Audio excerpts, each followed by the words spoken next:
fishing. I'm on a mission. It's so pretty, I'd sure hate to waste this chance. We'll find us a shady little spot, not too cool, not too high. I keep track of the moon because it has a big effect on fishing, and you know, weather and barometric pressure and all that. But the moon, you know, the phases of the moon also, when there, you know, there's a major and a minor, and when it's underfoot and over top, seems like that's when the fish bite the best. I mean, they really do. I mean, I used to watch it real close when I used to take people flathead fishing and muskie fishing, especially muskie fishing. I mean, because when that major hit, I wanted to be on one of my better spots, and that's when the muskies would feed it, you know, and it just, when the moon was rising and setting too, I don't care what time of the day it was, it seemed like it triggered the fish to bite, and it does the same thing down here with crappie and bass. You know, it's just really important to keep an eye on that moon when you're getting ready to go fishing. Of course, I'm going fishing. I don't care what it's there, but I'm going fishing. I'm gonna go out here and try to do a little jigging for specks.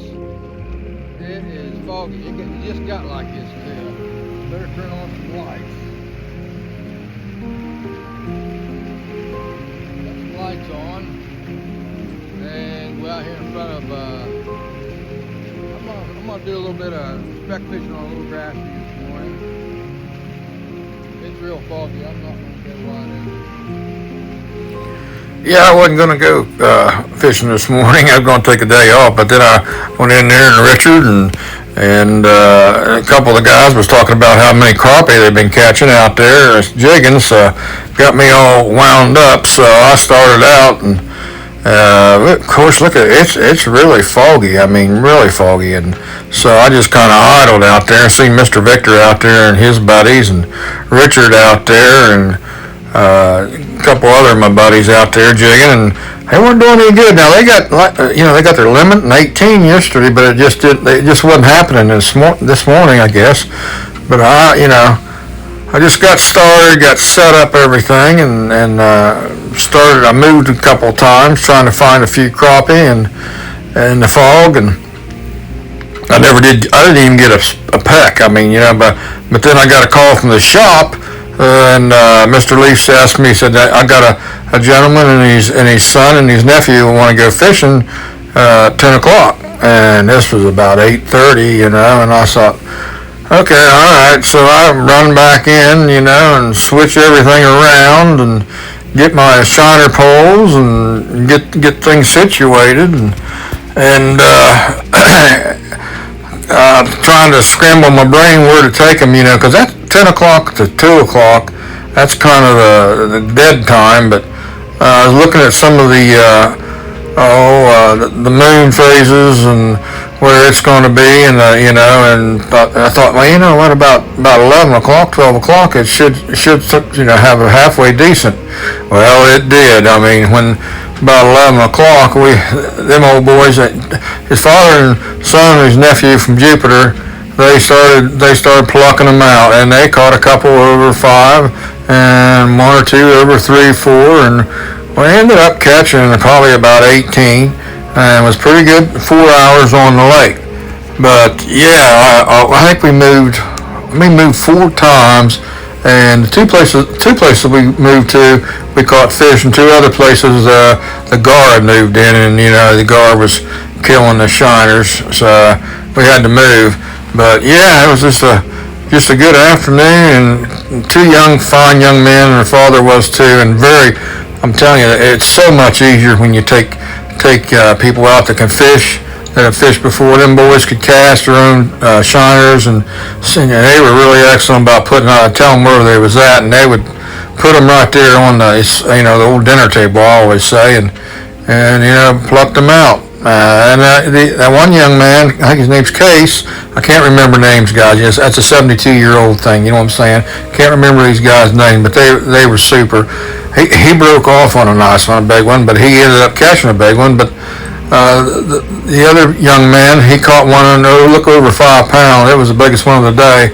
And I got some pictures here I took of him. I didn't video them today, but I took some pictures of them, and yeah, it was just an excellent day, and a lot of fishermen down there. I mean, we went into the Scott Driver, and we couldn't probably find a place to park, so we had to go clear in the back to park. I mean, there's a lot of people out. Of course, this is Thanksgiving weekend, and these young people are off school, and they want to go out and fish a little bit, stay outdoors.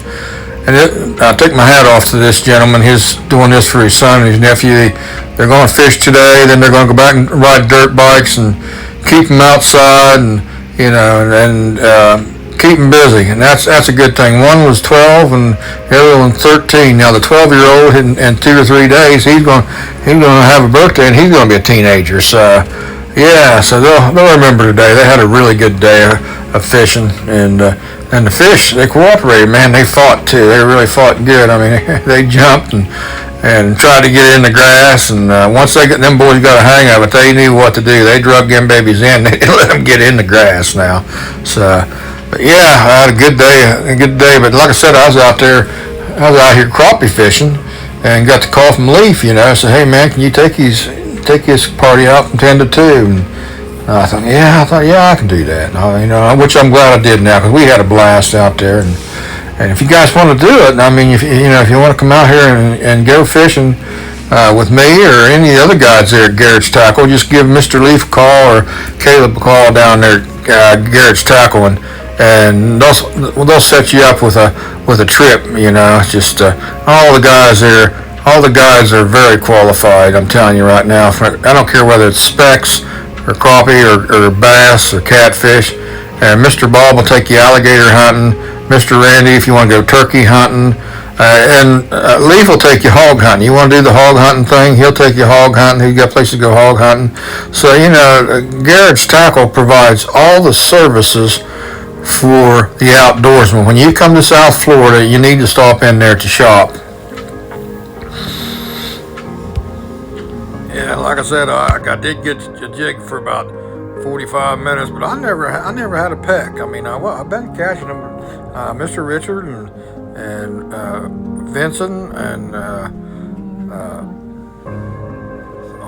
some of the other guys was telling me they was out here, but I couldn't get into them. The only good thing about that getting out there this morning was there was a white rainbow, guys. There was a white rainbow that from the fog you'll see there in a minute. It's stretched from one end to the other, and I went to that one end where you're supposed to catch fish, but it didn't happen. But I didn't catch anything, and but I watched Richard. Richard caught four real quick, and but Richard's one of them guys can catch him crappie in a mud, like the old saying is, in a mud hole. He just good at it, guys. He's just very handy at it, and but yeah, well, that's fishing. But about now, which I wasn't too disappointed when Leaf called me and asked him to take him guys bass fishing, because I wasn't doing a thing on the crappie. I wasn't dragging no crappie, and that's for doggone sure. But I was using maybe a little heavier jig, which I should have maybe scaled down or something. I always think, well, what could I have done different, maybe to catch fish? But everybody always said that when there's a heavy fog like that, until that fog lifts, the fishing's not real good. I don't know. I mean, like I said before, with moon phases, the fog and barometric pressure and all that has a lot to do with fishing. But I watch it, but if I'm going fishing, I'm not going to stop because there's heavy fog or the moon ain't right. I'm going to go fishing. So that's just the way it is. I mean, I think y'all like that too. I mean, I keep an eye on, like I said, I keep an eye on that moon. If I'm got a party out there, or I'm just fishing for fun, and when that moon's rising or setting, or it's in a major, I try to be on a productive place where I know there's going to be a few fish. But other than that, I don't live and die by it. But I do try to stay close to a place where I can catch a lot of fish when the major's on coming down. It does. It helps. It seems like it helps. But yeah, I eased around through there and picked and packed and picked some of that stuff apart. Never had a hit. I went clear to the bottom, because it was about 6 foot there, and I went clear to the bottom, and then I come up 2 foot, and I tried different depths. I didn't try different baits, because Mr. Richard, he was catching them on Andy's jigs, and I had just plastic on there, which I should have switched over to Andy's jigs too, but I just being hard-headed. I'm thinking if they ain't gonna eat this, they're gonna just start to get hungry. So, but I should have switched over. But yeah, like I said, it was a good thing though, because about this time, Leaf called me and said, "Hey man, take these people fishing," and I said, "Yeah, that sounds good." I had to hustle in and get. I hadn't had gas in the truck or gas in the boat, so I had to hustle in and get gas in the truck and the boat, and then switch everything over from my crappie stuff to the shiner poles and get everything ready and for the guys. And then I had to eat a little something, because I knew I was going to be out there till 2 o'clock. So by the time I got everything going, I'm telling you, it was almost 10 o'clock, and I just pulled in just in time when the party pulled in. So yeah, it worked out all right. We had a good afternoon. You can see these pictures these boys, these fellas caught. They caught some dandy fish. I mean, they really did. I mean, just, hey, yeah, let's go fishing. And there's Mr. Richard. Like I said, he was plucking them out, but he was using Andy's jigs, and he likes to use that grass shrimp and the darker ones, and the real clear water, and he has a lot of success with it. But yeah, he was just going real slow. I was watching him. I was fishing just a little too fast for the conditions, because it's gotten colder. But I catch myself doing that a lot. When you think you're going slow, you're not going slow enough. I mean, you got to really just barely, when it's really cold, you got to barely move that jig and top it. Now, there's other times that you just drop it down the water and it'll jerk the pole out of your hand. But this wasn't one of them mornings, and I didn't adapt. I just really didn't adapt to it. And Mr. Richard there, he did, and he was showing me.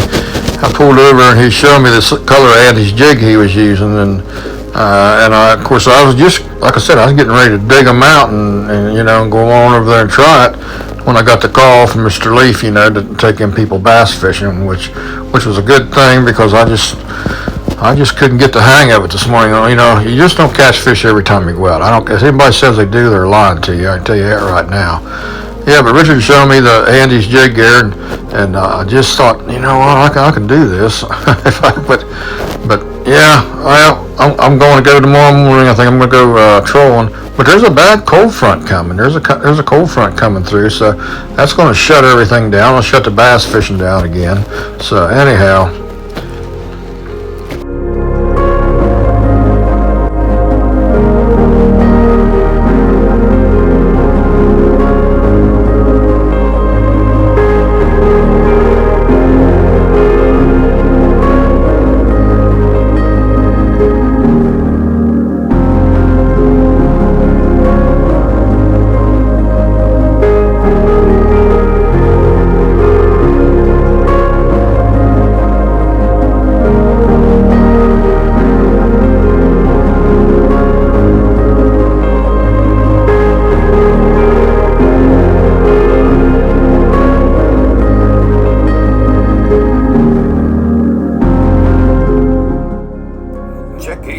These boys caught today. I mean, they caught some dandies.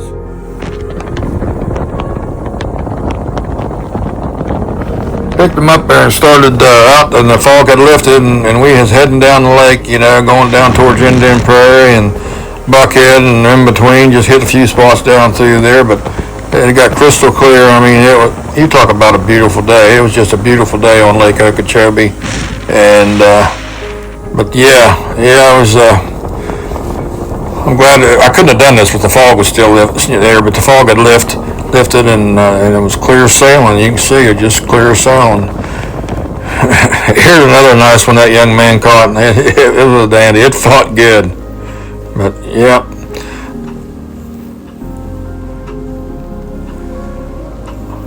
Yeah, Lake Okeechobee is a beautiful, beautiful lake. I'm telling you right now. If you come down here to South Florida, you need to either take an airboat ride on it or hire if you don't fish, hire one of the guides to take you just a couple hour tour of the lake and look at it. But yeah, here's another good one. that I call him half pint caught. I mean, it was a nice bass too. He was putting it on everybody. He was jerking them in. There's Pap. He got a couple nice ones. But yeah, it was just a very enjoyable morning and afternoon with this party. So, but yeah, well, you know, they'll take that back to school with them. They go back to school Monday, and they'll be talking about that in school. Yeah, all the big fish they caught. And then they said they was going out and do a little motorcycle, a dirt bike. And they got dirt bikes. And that one young boy on the left there, it's 3 days him. Case, I think is his name, but not him. I'm sorry, I forget their name. Right here, Case is going to be 13. You know, he's going to be an adult there in about 2 or 3 days. But yeah, here's what I was talking about. You know, you keep an eye on the majors and stuff. And look, on Friday the 29th, excellent. It was excellent at the time. Now here's a cold front coming down through, guys. They're going to get some heavy rain up north of it, but there's a cold front moving down through there. And, you know, it's going to hit us.